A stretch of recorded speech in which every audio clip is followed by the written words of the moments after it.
Dans un petit village perdu au milieu de la savane, vivait Aigreko, une femme douce et silencieuse. Le vent soufflait souvent fort, emportant avec lui les rires et les rêves. Aigreko était mariée à Bakari, un homme grand et fort, connu pour son travail de forgeron. Tout le monde le respectait, mais il gardait toujours un visage fermé, sans émotion. Leur mariage n'était pas une histoire d'amour. Il avait été décidé bien avant, entre leurs deux pères. Une promesse d'homme à homme, un vieux pacte fait sans demander l'avis d'Aigreko ni de Bakari. Il ne s'était pas choisi. Aigreko vivait chaque jour comme une tâche à accomplir, sans joie ni tendresse. Dans la maison, il n'y avait pas de mots doux, pas de regard complice. Juste le silence, lourd comme un mur entre eux. Elle était une épouse, mais jamais une femme aimée. Bakari n'était pas un homme cruel. Il ne frappait pas Aigreko. Il ne lui criait jamais dessus. Il ne cassait rien. Il ne faisait pas peur. Mais il ne faisait rien non plus pour lui montrer qu'elle comptait. Il ne la regardait pas. Il ne lui parlait que rarement, et seulement pour des choses simples, comme « la nourriture est où ?» ou « ferme la porte ». Jamais un sourire. Jamais un geste tendre. Aigreko était là, présente, mais invisible pour lui. Chaque jour, elle préparait les repas, nettoyait la maison, lavait les habits, comme une ombre qui passe. Elle faisait tout en silence, comme si sa voix n'avait plus de place dans cette vie. Parfois, elle s'asseyait dehors, seule, et regardait le ciel. Le vent chaud de la savane passait dans ses cheveux, mais il ne réchauffait rien en elle. Elle se souvenait de son enfance, des rires, des chansons de sa mère, des promesses qu'elle se faisait en secret. Elle avait rêvé d'un mari gentil, d'une maison pleine de rires, d'enfants jouant sous le soleil. Mais tout cela semblait loin, comme un rêve d'un autre monde. Sa réalité, c'était le silence de Bakari, son regard vide, et les nuits froides sans bras pour l'entourer. Les voisines disaient parfois, au moins, il ne te bat pas, et Aigreko souriait tristement, sans répondre. Elle ne comprenait pas. On peut mourir un peu chaque jour, même sans coup. On peut se faner, comme une fleur oubliée dans un coin d'ombre, sans eau, sans soleil, sans amour. Dans cette maison de silence, Aigreko perdait peu à peu sa lumière. Son cœur battait encore, mais sans force. Elle respirait, elle marchait, elle vivait, mais sans vivre vraiment. Elle n'était plus qu'un souffle discret dans une maison sans chaleur. Ce soir-là, le ciel était étrange. Des nuages noirs couvraient la savane, et un vent fort soufflait comme s'il voulait tout emporter. Même les anciens du village disaient qu'ils n'avaient jamais vu un orage pareil.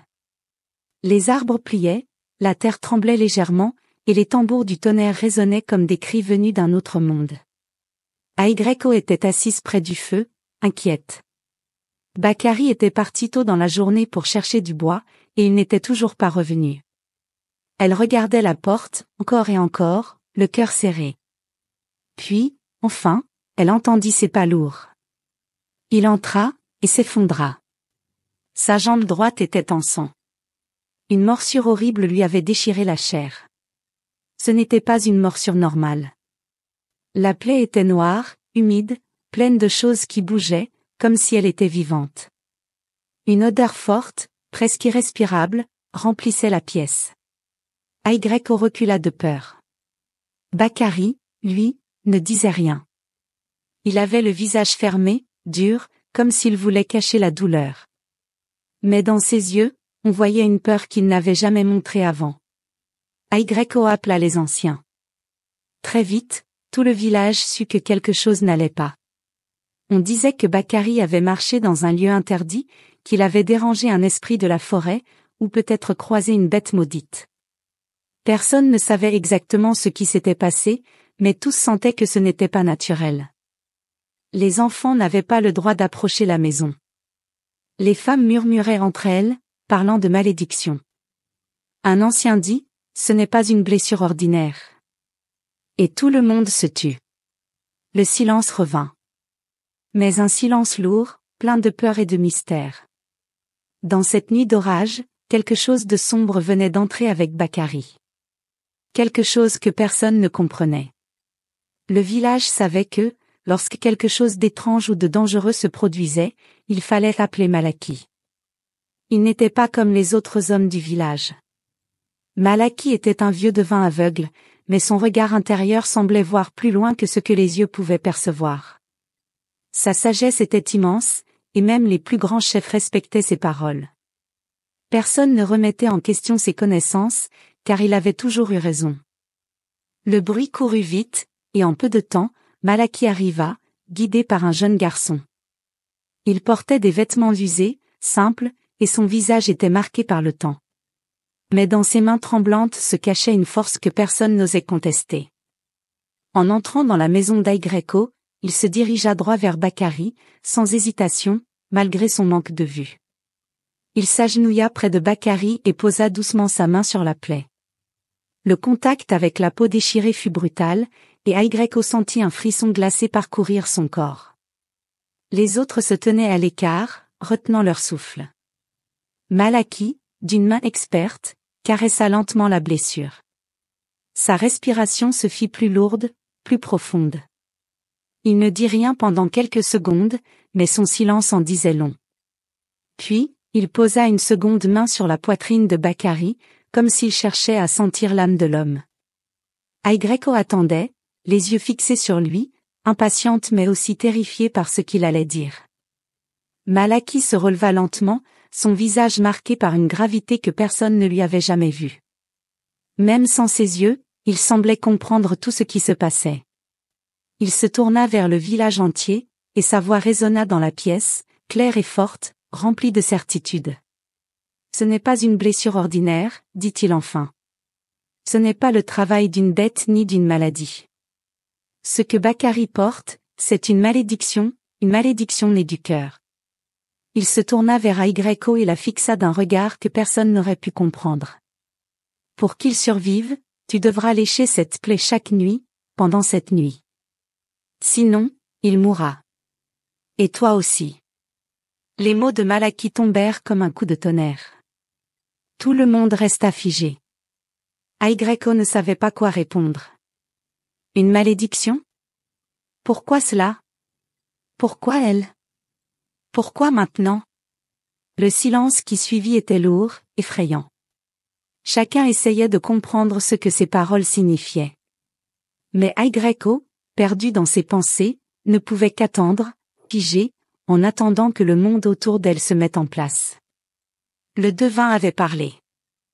Mais le plus grand défi pour Aigreco venait à peine de commencer. Les mots de Malaki frappèrent Aigreco comme une lame de couteau. Une malédiction née du cœur. Elle ne comprenait pas. Son esprit, déjà brisé par le silence de son mariage, peinait à saisir ce qu'il venait de dire. Malédiction. C'était une chose qu'elle n'avait jamais entendue dans son village. C'était une chose de conte, de légende, de récits que l'on chuchote aux enfants pour les effrayer. Mais là, dans cette pièce sombre et oppressante, la malédiction semblait être devenue une réalité. Une réalité terrible et inévitable. Malaki, avec sa voix grave et pleine de certitude, ne laissait aucune place à l'espoir. Il expliqua que la plaie de Bakari n'était pas comme toutes les autres blessures. Ce n'était pas le simple résultat d'un accident. Non, c'était bien plus. C'était une malédiction, une force sombre née du cœur de Bakari lui-même. Quelque chose d'ancien, de caché, de profondément enfoui dans son être, qui venait d'éclater sous la forme d'une plaie infectée et grouillante. Aigreco sentit une lourde pression sur sa poitrine. Elle se tourna vers Bakari, allongé là, le visage blême, le corps silencieux. Elle savait qu'il souffrait, mais au-delà de la douleur physique, elle voyait aussi la terreur dans ses yeux. Il ne disait rien. Il semblait lui aussi piégé dans cette malédiction, comme si une force invisible l'empêchait de réagir. Mais ce n'était pas tout. Ce qui choqua encore plus Aigreco, ce fut la condition imposée par Malaki, elle devait lécher la plaie. Chaque nuit. Pendant cette nuit. Cette nuit de souffrance. Cette nuit de terreur et de doute. Si elle ne le faisait pas, Bakari mourrait. Et, pire encore, elle aussi. Elle n'osait y croire. Comment cela pouvait-il être possible? Comment un simple acte comme cela pouvait-il inverser une malédiction? Le silence s'épaissit autour d'elle. Les autres habitants du village, muets, se tenaient à l'écart, évitant de regarder la scène qui se déroulait devant eux. Chacun absorbait l'ampleur du verdict, mais personne ne savait vraiment quoi dire. La peur était palpable dans l'air. Tout semblait figé. Seuls les bruits de la tempête dehors venaient briser le silence lourd qui régnait. Aigreko se sentit noyée par la terreur. Elle voulait crier, demander à ce que quelqu'un d'autre trouve une solution, mais les mots se bloquaient dans sa gorge. Que devait-elle faire? Que pouvait-elle faire? Elle se retrouvait face à un dilemme terrible, un dilemme qui allait changer sa vie à jamais. Les voix des anciens se mêlaient dans la pièce, fortes et pleines d'émotion. Certains criaient à la folie, parlant de malédictions qu'ils ne comprenaient pas, de pratiques interdites, de dangers pour l'âme. D'autres, plus sages et plus âgés, murmuraient que c'était un rite sacré, un test de foi et de dévotion, que seul un cœur pur pouvait accepter. Ils débattaient, se disputaient presque, chacun apportant son avis, mais personne ne trouvait de solution claire. Le village tout entier semblait être plongé dans une confusion totale, entre la peur et l'espoir, entre la tradition et l'incompréhension. Mais Aigreko, elle, ne disait rien. Son silence était lourd, plus pesant que n'importe quel mot. Elle restait là, immobile, observant Bakary, allongé sur le sol, avec la plaie dévorante qui continuait de ronger sa chair. Le silence des anciens l'entourait, mais elle n'était pas influencée par leur voix. Elle sentait une chose plus forte que la peur, une certitude. Une certitude que, peu importe la malédiction, elle ne pouvait pas laisser Bakary mourir. Peu importe ce qu'il y avait derrière cette blessure, derrière cette épreuve. Elle devait agir. Les autres la regardaient, incrédules, comme s'ils attendaient qu'elle brise enfin le silence. Mais Aigreko, calme et déterminée, ne bougeait pas. Elle savait que cette épreuve n'était pas seulement pour Bakary, mais aussi pour elle. C'était un choix qui allait marquer sa vie, un choix qui allait déterminer son avenir. Elle savait que la décision qu'elle prenait n'avait rien de simple, mais elle ne laissait aucune place au doute. Elle se leva lentement. Ses jambes étaient faibles, mais son cœur était ferme. Ses yeux brillaient d'une lumière tranquille, une lumière qui venait d'un endroit profond en elle, là où l'amour et le sacrifice se mêlaient. Elle n'avait pas besoin de parler. Elle savait que cette décision, cette action qu'elle allait entreprendre, allait tout changer. Mais elle n'hésita pas. Elle n'avait pas de temps à perdre. Avec une dernière respiration calme, elle se dirigea vers Bakary, se mettant à genoux près de lui. Les anciens continuaient de discuter en arrière-plan, mais Aigreko n'entendait plus rien. Elle n'avait plus de place pour la peur ni pour les doutes. Elle était prête à accepter ce fardeau. Pour lui. Pour elle. Pour ce qu'ils auraient pu être, même si le passé leur avait volé la chance de s'aimer. Sans dire un mot, elle posa ses mains sur la plaie de Bakary. Son regard restait ferme, une force nouvelle grandissant en elle. Elle avait pris sa décision. La nuit était sombre, presque oppressante, et l'air lourd semblait peser sur la hutte où Aigreko se trouvait. Dehors, la pluie battait contre les toits de chaume, mais à l'intérieur, le silence était absolu, aussi lourd que l'ombre qui enveloppait la pièce. Aigreko s'agenouilla près de Bakary, son regard se posant sur la plaie dévorante qui avait presque pris toute la jambe de son mari. L'odeur était insupportable, une combinaison de chair pourrie et de soufre, un parfum de mort qui remplissait l'air. C'était une plaie vivante, comme si quelque chose de maléfique y résidait, la rongeant jour après jour. Elle ferma les yeux un instant, espérant que la peur se dissipe, mais elle savait au fond d'elle que ce n'était qu'une illusion. Elle ne pouvait pas fuir, ne pouvait pas reculer.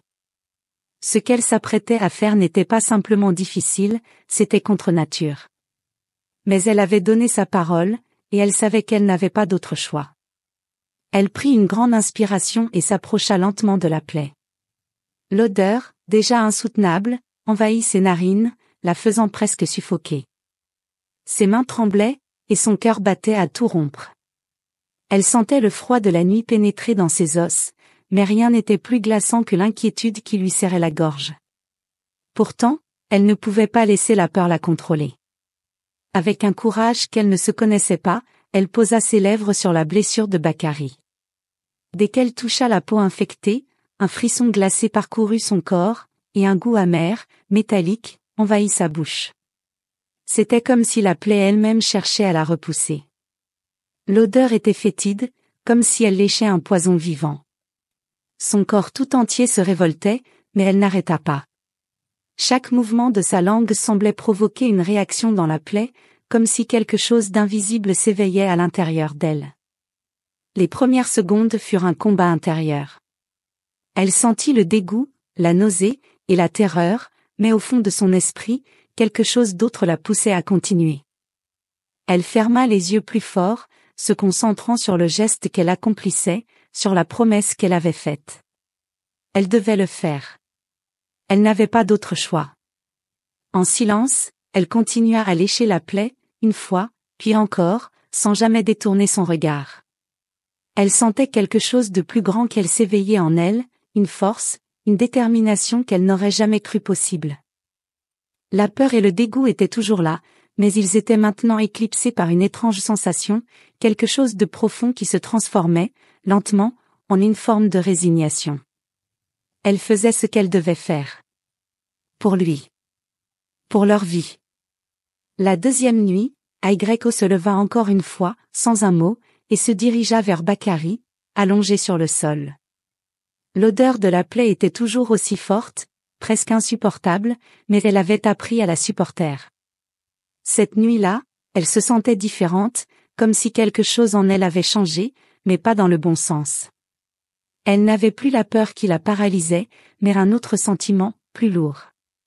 Un vide profond, qui s'était installé en elle depuis bien longtemps, et qui maintenant se faisait plus pressant, plus douloureux. Elle se mit à genoux près de la jambe de Bakary, le cœur lourd de tristesse. Son regard se posa sur la plaie, toujours vivante, encore plus affreuse sous la lumière de la bougie. Mais elle ne recula pas. Elle savait ce qu'elle avait à faire. Elle ferma les yeux une nouvelle fois, comme la première nuit, mais cette fois, elle n'était pas prête. Le goût métallique, fétide, l'envahit instantanément, mais ce n'était pas cela qui la fit frémir. C'était l'immensité du sacrifice, l'ampleur de ce qu'elle devait donner. Chaque geste semblait la pousser un peu plus loin dans ce tunnel sombre qu'elle avait choisi d'emprunter. Alors qu'elle léchait la plaie, une douleur plus profonde que la douleur physique elle-même s'empara d'elle. Ce n'était pas une douleur que l'on peut toucher, mais un vide. Un vide ancien, rempli de tout ce qu'elle avait gardé pour elle, de tout ce qu'elle n'avait jamais eu la chance de dire ou d'exprimer. La solitude qu'elle avait ressentie dans ce mariage sans amour l'étouffait maintenant plus que jamais. Elle pleura silencieusement. Ses larmes tombaient sur la jambe de Bakary, comme une pluie douce, mais lourde. Chaque larme était le reflet de tout ce qu'elle avait gardé enfoui en elle pendant toutes ces années. Elle pleurait non pas à cause de la souffrance physique, mais parce qu'elle réalisait, une fois de plus, que Bakary ne l'avait jamais regardée, qu'il ne l'avait jamais aimée. Il était là, à ses côtés, mais il restait toujours distant, silencieux, inaccessible. Elle avait été une ombre à ses yeux, une femme dont il n'avait jamais pris le temps de découvrir le cœur. Et pourtant, elle était là, à l'aider, à le sauver, à faire tout ce qu'il fallait, même si elle savait que son amour ne serait jamais réciproque. Ses larmes coulaient, silencieuses, mais elles n'étaient pas un signe de faiblesse. Elles étaient le reflet de la résilience d'Aigreco, de sa détermination à sauver cet homme, malgré tout, malgré l'absence d'amour. C'était son sacrifice. C'était son choix. Et elle le ferait encore, nuit après nuit, jusqu'à ce que la malédiction soit levée. La troisième nuit arriva, et avec elle, un silence encore plus lourd. Aigreco s'agenouilla comme les 2 nuits précédentes, mais quelque chose en elle avait changé. La douleur qu'elle ressentait chaque nuit, chaque seconde, devenait de plus en plus difficile à supporter. Le goût de la plaie, toujours aussi amer et fétide, ne faisait que renforcer son sentiment de solitude. Pourtant, elle continuait, mécaniquement, comme un geste qu'elle ne pouvait plus arrêter. Chaque mouvement était un acte de dévotion, un sacrifice qu'elle choisissait d'accepter, nuit après nuit, sans savoir ce que cela allait lui coûter. Cette nuit-là, alors qu'elle était concentrée sur la plaie, cherchant à faire le moins de bruit possible, elle entendit une voix. C'était un murmure, à peine perceptible, comme un souffle porté par le vent. Elle s'arrêta un instant, le cœur battant plus fort, et tendit l'oreille. Amara. Le prénom flottait dans l'air comme une brise légère, mais son effet sur Aigreco fut immédiat. C'était un prénom qu'elle ne connaissait pas, mais qui semblait résonner dans son âme. Elle se figea. Son esprit tourna, cherchant à comprendre. C'était le nom d'une autre femme, une autre présence qui, dans l'obscurité de la hutte, venait d'émerger, comme un fantôme du passé de Bakary. Aigreco sentit son cœur se serrer. Le poids du silence entre elle et Bakary devenait insupportable, mais ce murmure brisa quelque chose de plus profond en elle. Il aimait quelqu'un d'autre. Il avait aimé quelqu'un avant elle. Peut-être que c'était une ancienne flamme qu'il n'avait jamais oubliée. Peut-être qu'il y avait un amour qu'il avait perdu, un amour auquel il n'avait jamais renoncé. Ce simple mot, prononcé dans son sommeil, creusait un abîme de douleur dans le cœur d'Aigreco, bien plus douloureux que la plaie qu'elle nettoyait. Elle s'arrêta un instant, un frisson glacial parcourant son corps. L'incompréhension et la tristesse l'envahirent. Pendant des années, elle avait cru qu'elle pourrait, à force de patience et de dévouement, gagner son amour, mais ce murmure brisé lui révéla la vérité. Bakary n'était pas le même homme qu'elle croyait. Il n'était pas celui qu'il avait choisi, celui qu'elle espérait qu'il deviendrait. Non, il portait en lui un autre amour, un amour perdu, un amour qui, peut-être, le rongeait toujours. Elle baissa la tête, ses larmes se mêlant au goût amer de la plaie. Le sang, la douleur, le sacrifice, tout cela semblait si dérisoire face à cette révélation. Mais elle ne pouvait pas s'arrêter. Elle avait promis. Elle devait continuer, même si la vérité la frappait comme un coup de poignard. La 4e nuit arriva, et comme les nuits précédentes, Aigreco se leva silencieusement, le cœur lourd, pour accomplir son devoir. Mais cette nuit-là, quelque chose était différent. La plaie de Bakary semblait avoir diminué. Elle n'était plus aussi infectée, aussi menaçante. Les bords de la plaie se rapprochaient lentement, comme si la malédiction qui la rongeait se dissipait peu à peu. Pourtant, Aigreco ne ressentait pas seulement cette évolution dans la chair de son mari. En elle, une transformation bien plus profonde se produisait. Alors qu'elle s'agenouillait près de lui, l'odeur de la plaie moins forte, plus supportable, elle sentit un étrange picotement dans son cœur. Ce n'était pas la douleur physique qui lui causait cela, mais un sentiment qui remontait du plus profond d'elle-même. Elle ferma les yeux, se concentrant sur la plaie. Le goût familier du sang envahit sa bouche, mais cette fois, quelque chose d'autre s'éveillait en elle. Des souvenirs qu'elle avait oubliés, des rêves qu'elle avait enterrés, ressurgissaient doucement. Elle se revit enfant, courant à travers les champs de sa ville natale, la brise légère caressant son visage. Elle se souvint de sa mère, qui lui racontait des histoires sous le vieux manguier, des histoires de liberté, de bonheur simple et d'amour inconditionnel. Elle se souvenait de la chaleur de sa famille, de la lumière dans les yeux de ses proches, avant que la guerre et les promesses faites par les hommes ne viennent tout briser. Elle se rappela comment elle avait dû laisser derrière elle une vie pleine de rires et de projets, pour épouser un homme qu'elle n'avait jamais choisi. Ces souvenirs l'envahirent, et avec eux, une douleur qu'elle n'avait jamais osé affronter. Les rêves qu'elle avait abandonnés, les espoirs qu'elle avait laissés de côté pour se consacrer à une vie de silence et de sacrifice, refaisaient surface. Pendant des années, elle s'était oubliée, se concentrant sur la survie, sur ce qu'elle pensait être son devoir. Mais ce n'était pas seulement la plaie de Bakary qu'elle soignait. C'était elle-même qu'elle guérissait, petit à petit. À chaque nuit, à chaque geste, Aigreco se redécouvrait. Elle n'était plus simplement une femme dans l'ombre d'un homme. Elle était une personne, avec des rêves, des désirs, et surtout, une vie qui valait d'être vécue. Peu à peu, la transformation intérieure qu'elle vivait commençait à effacer les années de silence et de souffrance. Et même si elle n'en parlait pas, même si elle ne se l'avouait pas, elle sentait en elle cette force grandir, prête à tout affronter. La 5e nuit fut une épreuve. Aigreko s'était endormi tôt, épuisé par les nuits précédentes, mais le poids de la douleur et du sacrifice l'empêchait de trouver le moindre réconfort. Elle se réveilla en sursaut, le corps glacé, la tête lourde, comme si elle avait traversé un long chemin sans fin. L'air frais de la nuit lui mordait la peau, et un profond sentiment de vide s'empara d'elle. Elle n'avait plus de force, plus d'espoir. Chaque nuit, chaque geste de dévotion semblait la vider un peu plus de son âme. Elle se leva lentement, les jambes raides de fatigue, et se dirigea vers la hutte de Bakari. Le silence pesait sur le village, comme une chape de plomb. Aucun bruit, aucune lumière, juste l'obscurité et la solitude qui l'envahissaient peu à peu. Elle s'arrêta un instant devant la porte, hésitant, son cœur battant plus fort que d'habitude. À quoi bon continuer? Pourquoi s'infliger encore cette souffrance alors qu'elle se sentait de plus en plus vide, comme une coquille dévastée par le temps? Elle pensa à ses rêves, à ceux qu'elle avait laissés de côté, à l'amour qu'elle avait espéré et qui ne venait jamais.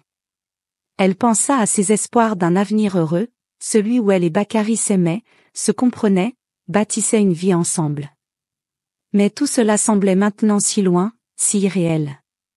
La douleur de ses rêves brisés la submergeait. Elle se demandait si elle avait encore la force de continuer à lécher cette plaie, de supporter ce sacrifice qui la détruisait peu à peu. Mais il y avait quelque chose de plus fort, une force étrange et invisible qui la poussait à entrer dans la hutte. Quelque chose qu'elle ne comprenait pas encore. Peut-être était-ce l'instinct de survie. Peut-être était-ce l'espoir fragile qu'elle n'avait pas encore perdu complètement. Elle s'agenouilla, se forçant à ignorer le froid mordant qui la saisissait. Le goût de la plaie, toujours aussi amer, l'attendait. Mais elle n'hésita pas. Elle le fit, encore une fois, sans un mot. Le dégoût, la fatigue, le vide, tout cela faisait partie de son sacrifice, de ce qu'elle devait affronter pour sauver Bakari. Et, même si tout en elle criait de s'arrêter, elle n'abandonna pas. Parce qu'au fond, une petite voix lui disait que, peut-être, c'était la seule chose qu'elle pouvait faire encore pour se sentir vivante. La 6e nuit marqua un tournant. Aigreko, épuisée par les nuits passées à répéter le même geste, s'agenouilla une nouvelle fois devant Bakari. La plaie était encore là, mais elle semblait moins vive, moins menaçante. Pourtant, pour elle, tout était pareil. Elle se força à fermer les yeux, se préparant au goût amer de la plaie. Le froid de la nuit la saisissait, mais elle n'y prêtait plus attention. Elle avait appris à ignorer la douleur, à ignorer le vide qui la rongeait. Alors qu'elle s'apprêtait à poser ses lèvres sur la plaie, elle sentit quelque chose d'étrange. Un frisson. Un léger mouvement. Elle leva les yeux, et pour la première fois depuis des années, elle croisa le regard de Bakari. Ses yeux, habituellement durs et fermés, étaient maintenant ouverts, clairs, et fixaient son visage. Il ne disait rien, mais quelque chose dans son regard changea. Aigreko hésita un instant, le souffle court. Elle n'avait jamais vu Bakari la regarder ainsi. C'était comme s'il la voyait enfin, comme s'il la reconnaissait pour la première fois. Son cœur battait plus fort. Et puis, doucement, Bakari murmura, sa voix rauque encore marquée par la douleur. « Pourquoi fais-tu cela » Aigreko sentit une chaleur douce envahir son cœur, un mélange de tristesse et de tendresse. Pendant un instant, tout sembla se suspendre dans le temps. Elle fixa Bakari dans les yeux, sans détourner le regard, et, d'une voix faible mais déterminée, elle répondit. « Parce que je ne veux pas mourir sans t'avoir aimé. Même une fois. » Ces mots étaient simples, mais ils portaient tout le poids de son âme. Ils étaient la somme de tout ce qu'elle avait ressenti depuis leur mariage, tous les espoirs et les rêves écrasés par le silence de Bakari. Mais, à cet instant, elle comprit que cet acte n'était pas seulement pour lui. C'était aussi pour elle. C'était sa manière à elle de briser le silence, de montrer qu'elle existait, qu'elle était capable d'aimer, même dans les conditions les plus cruelles. Bakari la regarda longuement, un léger frémissement passant sur son visage. Il ne dit rien de plus, mais quelque chose avait changé en lui. Un éclair de compréhension, Une lueur d'émotion qu'il n'avait jamais montrée, s'était allumée dans ses yeux. Aigreko savait que ce moment marquait le début d'une nouvelle histoire, une histoire qu'elle espérait secrètement, mais qu'elle n'osait pas attendre. La 7e nuit, Aigreko se leva, plus épuisé que jamais, mais avec une lueur d'espoir au fond des yeux. La plaie de Bakary, qui avait été une source de souffrance pour eux deux, semblait avoir disparu.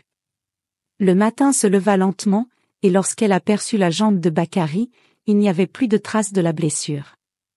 Pas même une cicatrice. C'était comme si la malédiction s'était éteinte, emportée par les 7 nuits de douleur et de sacrifice. Aigreko n'osait pas y croire. Elle se pencha une dernière fois sur lui, toucha doucement sa peau, cherchant une preuve, un signe de ce qu'elle avait traversé. Mais il n'y avait rien. Rien de visible, rien de tangible. Sauf une transformation en elle. Un apaisement. Un poids qui semblait s'être levé, non seulement de la plaie de Bakary, mais aussi de son propre cœur. Bakary, de son côté, ouvrit les yeux. Cette fois, il ne détourna pas son regard. Il le fixa sur Aigreko, et une seule larme glissa lentement le long de sa joue. Il n'eut pas besoin de parler. La larme suffisait. Elle disait tout. Il n'avait jamais versé de larmes devant elle, jamais montré la moindre émotion. Mais ce matin-là, il pleura, et Aigreko comprit que quelque chose en lui avait changé, que ce silence qui les avait entourés pendant des années avait enfin été brisé. Ils ne se dirent rien ce jour-là. Aucun mot n'était nécessaire.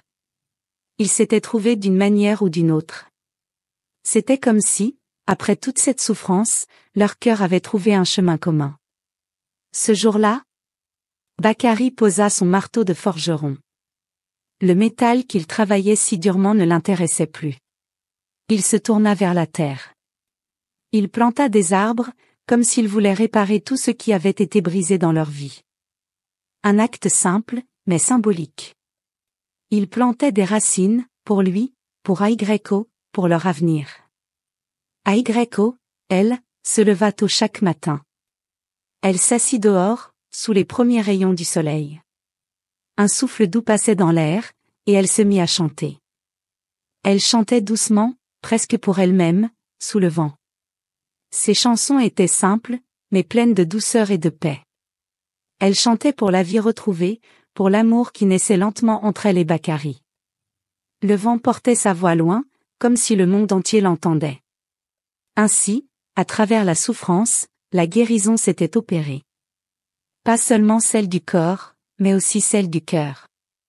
Aigreko et Bakary avaient, d'une manière mystérieuse, trouvé l'amour, un amour qui ne se basait plus sur une promesse, mais sur un choix, un désir profond de rédemption et de renouveau.